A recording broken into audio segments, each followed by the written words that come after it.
നമസ്കാരം.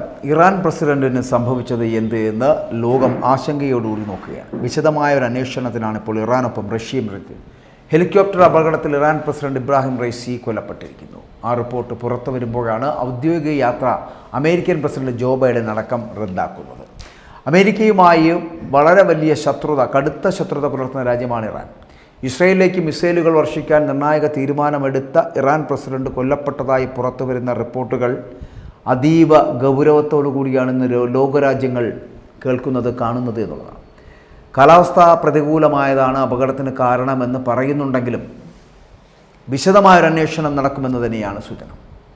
ഇക്കാര്യത്തിൽ റഷ്യൻ അന്വേഷണ ഏജൻസികളുടെ സഹായവും ഇറാന് ലഭിക്കും.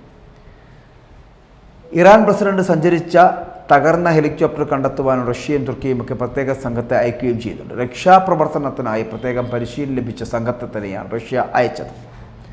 ഈ ഹെലികോപ്റ്റർ അപകടത്തിൽപ്പെട്ട സംഭവത്തിൽ അപകട സ്ഥലം കണ്ടെത്തുകയാണ്.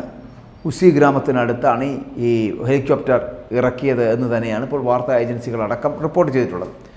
മോശം കാലാവസ്ഥ രക്ഷാദൗത്യത്തിന് തടസ്സമാകുന്ന രീതിയിൽ തന്നെയാണ് എന്നാണ് പറയപ്പെടുന്നത്. അസർബൈജാൻ അതിർത്തിക്ക് സമീപം ജോൽഫ നഗരത്തിലാണ് ഈ അപകടമുണ്ടായത്. ടെഹ്റാനിൽ നിന്ന് ഏകദേശം 600 കിലോമീറ്റർ അകലെയാണ് ഈ പറയുന്ന സ്ഥലം. മോശം കാലാവസ്ഥയെ തുടർന്ന് ഹെലികോപ്റ്റർ ആയതാണ് ഇറാൻ വാർത്താ ഏജൻസി നൽകുന്ന പ്രാഥമികമായിട്ടുള്ള വിശദീകരണം പോലും. ഇവിടെ വലിയൊരു അന്വേഷണം വേണ്ടിയിരിക്കുന്നു. ആ അന്വേഷണത്തിന് ശേഷം മാത്രമേ യഥാർത്ഥ വസ്തുത പുറത്തു വരികയുള്ളൂ. പ്രത്യേകിച്ച് കാലാവസ്ഥയെപ്പോലും മാറ്റിമറിക്കുവാൻ ശേഷിയുള്ള കൃത്രിമ ബുദ്ധിയുള്ള ഈ പുതിയ കാലത്ത് എല്ലാ സാധ്യതയും അന്വേഷണ സംഘം പരിശോധിക്കും. മാത്രമല്ല, പ്രസിഡന്റ് ഹെലികോപ്റ്ററിനൊപ്പം സഞ്ചരിച്ച മറ്റു 2 ഹെലികോപ്റ്ററുകൾക്ക് അപകടമൊന്നും സംഭവിച്ചിട്ടില്ലെന്ന വാർത്തകൾ കൂടി ഇതിനോടകം തന്നെ പുറത്തു വന്നു കഴിഞ്ഞു. പ്രതികൂല കാലാവസ്ഥ ഒരു ഹെലികോപ്റ്ററിനെ മാത്രം എങ്ങനെയാണ് ബാധിക്കുക എന്ന ഒരു ചോദ്യം ഈ പശ്ചാത്തലത്തിൽ അന്തരീക്ഷത്തിൽ ശക്തമാകുന്ന ഒരു ചോദ്യം അതാണ്. ഇതിനിടെയാണ് നിലവിലെ സാഹചര്യം ചർച്ച ചെയ്യാൻ വേണ്ടിയിട്ട് ഇറാൻ്റെ പരമോന്നത നേതാവ് ആയത്തുള്ള അലി ഖമേനി ദേശീയ സുരക്ഷാ കൗൺസിലിൻ്റെ അടിയന്തര യോഗം വിളിച്ചു ചേർത്തിരിക്കുന്നത്. ആയത്തുള്ള അലി ഖമേനിയുടെ പിൻഗാമിയാകേണ്ടിയിരുന്ന നേതാവാണ് ഈ ഹെലികോപ്റ്റർ അപകടത്തിൽ കൊല്ലപ്പെട്ടിട്ടുള്ള ഇറാൻ പ്രസിഡന്റായ ഇബ്രാഹിം റൈസി. ഇസ്രായേൽ ഹമാസ് യുദ്ധത്തിൽ ഹമാസിന് അനുകൂലമായിട്ട് വളരെ ശക്തമായ നിലപാട് സ്വീകരിച്ച ഇബ്രാഹിം റൈസി ഇടപെട്ടാണ് ഹമാസിന് ആയുധങ്ങൾ വരെ നൽകിക്കൊണ്ടിരുന്നത്. ഇറാൻ നയതന്ത്ര കാര്യാലയം ആക്രമിച്ചതിന് പ്രതികാരമായിട്ട് ഇസ്രായേൽ മിസൈൽ ആക്രമണം നടത്തിയ ഇറാൻ നടപടി അമേരിക്കയെ പോലും ഞെട്ടിച്ചിരുന്നു എന്നുള്ളതാണ്. ഇറാൻ റവല്യൂഷണറി ഗാർഡ്സ്, അതായത് IRGC കമാൻഡർ ഖാസിം സുലൈമാനിയെ ഇറാഖിൽ വെച്ച് ഏതാനും വർഷങ്ങൾക്ക് മുൻപാണ് അമേരിക്ക ഒരു മിന്നൽ ആക്രമണത്തിലൂടെ വധിച്ചത്. ഈ സംഭവത്തിന് ശേഷം ഈ 2 രാജ്യങ്ങളും, അമേരിക്കയും ഇറാനും രാജ്യങ്ങളും തമ്മിലുള്ള ബന്ധം വളരെ മോശമായാണ് തുടരുന്നത്. ഇസ്രായേലിന് എല്ലാ സഹായവും നൽകി പിന്നിൽ നിന്നും കളിക്കുന്നത് അമേരിക്കയാണ് എന്നുള്ള തിരിച്ചറിവ് അത് ഇറാനുണ്ട്. ഇറാൻ ആണവശക്തി ആർജിക്കുന്നതിൻ്റെ അവസാന ഘട്ടത്തിലാണ് എന്ന റിപ്പോർട്ടുകൾ പുറത്തു വരുന്നതിനിടെ ഈ നീക്കങ്ങൾക്കെല്ലാം ചുക്കാൻ പിടിക്കുന്ന ഇറാൻ പ്രസിഡന്റ് ഇപ്പോൾ ഹെലികോപ്റ്റർ അപകടത്തിൽ കൊല്ലപ്പെട്ടു എന്നുള്ള വാർത്ത പുറത്തു വരുന്നത്.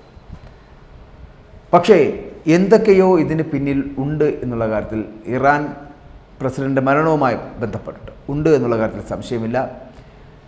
ഈ ഹമാസുമായി ബന്ധപ്പെട്ട് വരുന്ന വിഷയങ്ങൾ, ഇസ്രായേൽ ഹമാസ് യുദ്ധത്തിൻ്റെ പശ്ചാത്തലത്തിൽ കൂടി ഹമാസിന് നൽകിയ സഹായങ്ങളടക്കം അമേരിക്കയെ ചൊടിപ്പിച്ചിട്ടുണ്ട് എന്നുള്ള കാര്യത്തിൽ സംശയമില്ല.